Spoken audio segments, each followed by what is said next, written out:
Namaskaram. We are starting a story of Nala, who was a king. This was told by one sage by name Brihadashva to the Pandava senior Yudhishthira, who complained to the sage that they have suffered a lot because in the game of dice they were cheated, and the stake was that they had to lose their whatever they bet, and they lost their kingdom, everything.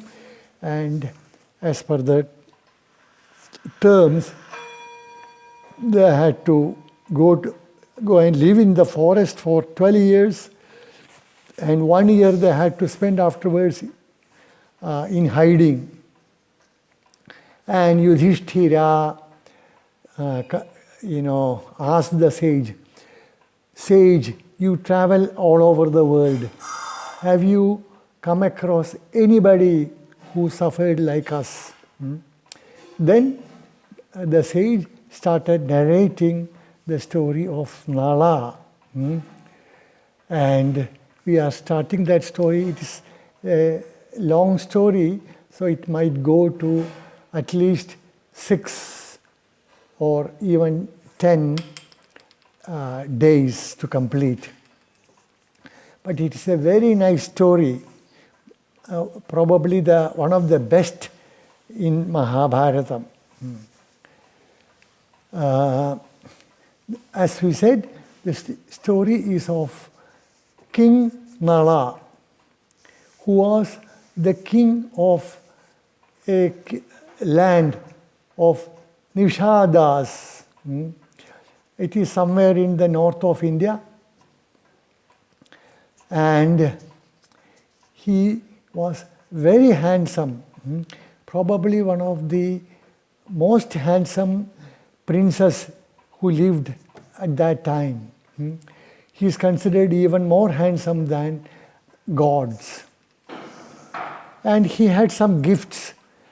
He knew how to handle horses. He knew as though he knew the heart of the horses, the way they think, what they wanted. So that helped him a lot to tame horses and lead them the way Nala wanted.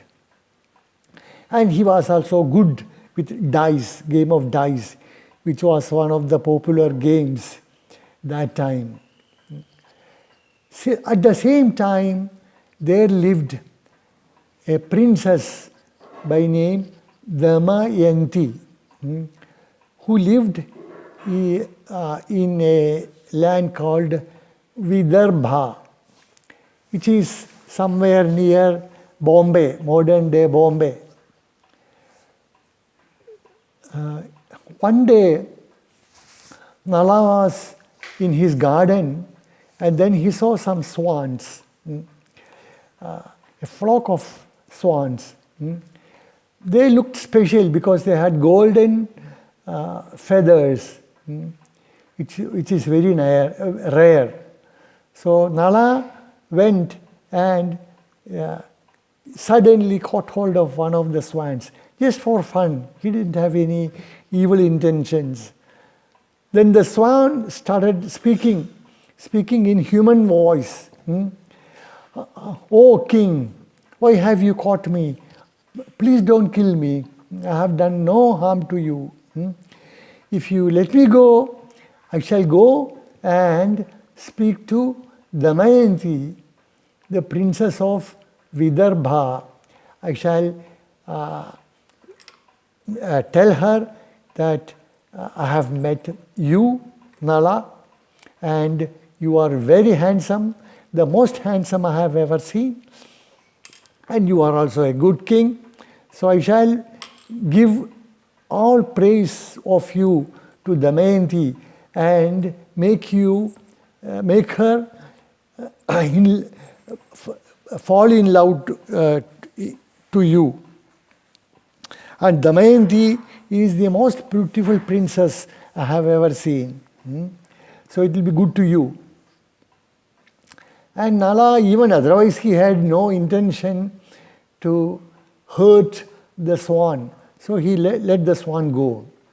And as promised, the swans, all of them, they flew to Vidarbha and reached Damayanti's palace. Damayanti's father was by name Bhima. And Damayanti was also, with her friends, she was enjoying herself in the garden. Then suddenly she saw a flock of swans. She had never seen swans like that with golden feathers. So she wanted to catch at least one of them just to play. And the swan pretended to be escaping when Damayanti was near, and when Damayanti stopped, the swan also stopped, drawing Damayanti to it. And after some time, she gave in to Damayanti, and Damayanti caught the swan and was very pleased that she could hold that swan in her hand. And the swan pretended that it is afraid, and it started speaking in human voice, because it was the same swan which had promised Nala that it would speak in favor of Nala to Damayanti. So it started pleading with Damayanti, "Oh princess, please don't hurt me. I am coming from King Nala of Nishada." And Damayanti, oh, he is so handsome, so nice. He is one of the bravest kings, and he is very good with horses, and he will be a very good match to you. The swan spoke in such a way that Damayanti started thinking of Nala, and she fell in love. And from that day, she was always thinking of Nala. The swan gave a very good description how Nala looked, how handsome he was, how smart he was, how good his palace was, everything. So Damayanti was always thinking of Nala. How can I have Nala for my husband? And thinking of Nala, she started losing sleep. She spent sleepless nights. And she had no appetite for food because she was thinking of Nala. And she started losing weight, getting thin, and turning pale. And Damayanti's mother noticed that, and she went and told her husband, Bhima, King Bhima, husband, what has happened to our daughter? She is always thoughtful. I don't know what she is thinking about what she is thinking about. But she doesn't eat food. She doesn't seem to be sleeping, always tossing in her bed.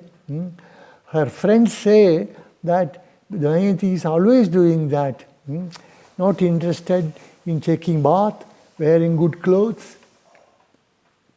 So I don't know what is wrong with her and what to do. And Bhima, the king, thought for a while.